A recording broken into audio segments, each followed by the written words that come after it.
هو في ايه؟ سرق تليفون من واحدة بشوف. مساء الخير عليكم. زي ما هنشوف دلوقتي احنا قفشنا حرامي بين قوسين نشال في محطة مترو.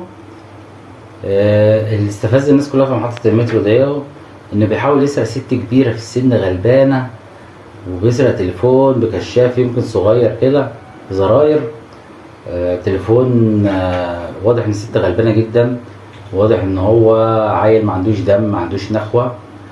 زي ما هنشوف كده عسكري الامن المركزي اللي في المترو او عسكري الخدمة اللي في المترو، كان عسكري انا الف تحية ليه.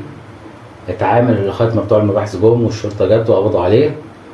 بصراحة ربنا زي ما في وحش في حلو، زي ما في عيل نجز زي الواد ده، في شباب زي الورد مسكوا الحرامي، في عسكري جدع وراجل لغاية ما بتوع الداخلية جم مسكوه في المباحث. فتعالوا نشوف طيب وانتوا احكموا.